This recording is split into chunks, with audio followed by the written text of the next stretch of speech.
안녕하세요. 오늘은 화제의 드라마 에스콰이어 9화, 10화 리뷰와 함께 다가올 최종화 예측까지 한 번에 정리해드립니다. 이번 두 화는 충격적인 사건과 반전, 그리고 인물들의 숨겨진 과거와 계략이 얽히며 몰입도를 높였는데요.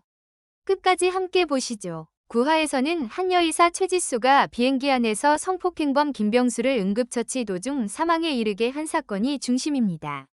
김병수의 어머니와 아내는 이를 살인으로 몰아가며 최지수를 고소하고 그녀는 억울함을 풀기 위해 율림 송무팀을 찾습니다.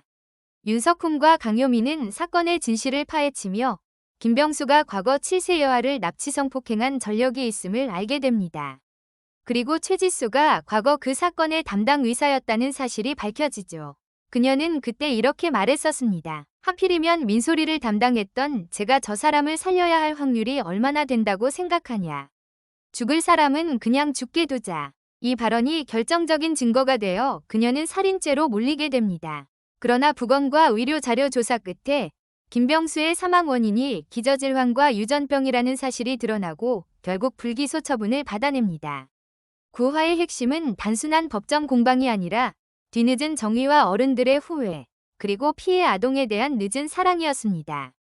특히 사건 담당 검사가 과거 아동 성범죄 사건을 맡았던 인물이라는 반전은 인상적이었죠. 먼저 이번 사건의 핵심은 학폭 피해자의 돌 던지기였습니다. 죽일 의도가 있었는지 단순한 충동이었는지 애매한 상황이었죠. 결국 법적으로는 징역 2년 판결을 받았지만 시청자 입장에서는 고개를 갸웃하게 만든 사건이었습니다. 에스콰이어 특유의 모호한 사건 선택이 돋보였던 부분입니다. 다음은 강효민과 엄마 최은희의 갈등입니다. 최은희는 학폭 피해자를 돕는 법안을 만든 사람이지만 정작 딸과 관련된 사건에서는 눈을 감아버렸습니다. 가해 학생이 고등학교 이사장의 딸이었기 때문이죠. 효민은 그런 엄마를 위선자라 몰아붙이고 변호사로서 점점 더 단단해져가는 모습을 보여줍니다. 또 하나의 이야기 축은 이진우와 허민정입니다. 허민정은 이진우에게 마음이 있으면서도 나이와 과거 때문에 거리를 두려 했습니다. 하지만 술자리에서 결국 선을 넘고 두 사람은 원나잇으로 이어집니다. 드라마 팬들 사이에선 굳이 이 장면이 필요했나? 라는 반응도 나왔죠. 마지막으로 고승철의 계략이 드러났습니다. 그는 대표 자리에서 물러난 뒤 뜻밖에도 권나연을 새로운 대표로 세웁니다. 겉으로는 양보 같지만 실제로는 그녀를 이용해 자신이 직접 손대기 어려운 변호사들을 정리하게 만들려는 의도였죠. 게다가 젊은 변호사를 붙여 권나연을 유혹하게 한 것까지 너무나 추악한 계략이었습니다. 하지만 권나연은 만만치 않았습니다. 오히려 이 계략을 역으로 이용해 고승철을 무너뜨릴 준비를 하고 있었죠.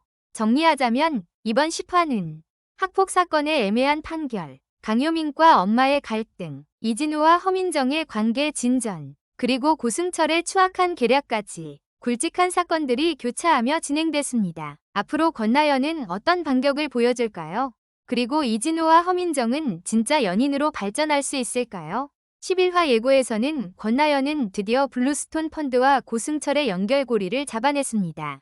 대표 이성빈이 억지로 밀려나고 회사가 헐값에 인수된 그 뒤에는 언제나 고승철의 그림자가 드리워져 있었던 겁니다. 이제 권나연은 단순한 변호사가 아닙니다. 진실을 추적하는 사냥꾼으로 변해가고 있었죠. 하지만 고승철은 만만한 상대가 아니었습니다. 그는 권나연을 정면에서 공격하지 않았습니다. 오히려 그녀의 외로움을 파고드는 방식으로 흔들려 했죠. 평생을 일에만 매달려온 권나연 옆에 젊고 잘생긴 변호사를 붙여 유혹하게 만든 겁니다. 피를 묻히지 않고도 권나연을 무너뜨리려는 너무도 비열한 계략이었습니다. 하지만 이 모든 술수는 이미 윤석훈에게 간파당한 상태였죠. 석훈은 다가오는 함정의 냄새를 일찌감치 알아차리고 권나연에게 귀띔해 주었습니다. 그리고 권나연은 이 함정을 역으로 이용해 고승철을 심판대에 세울 준비를 하고 있었습니다. 이제 고승철의 비리는 조금씩 드러나고 권나연과 윤석훈은 단순한 변호사가 아니라 율림 내부의 정의를 바로 세우는 투사로 변해가고 있었습니다.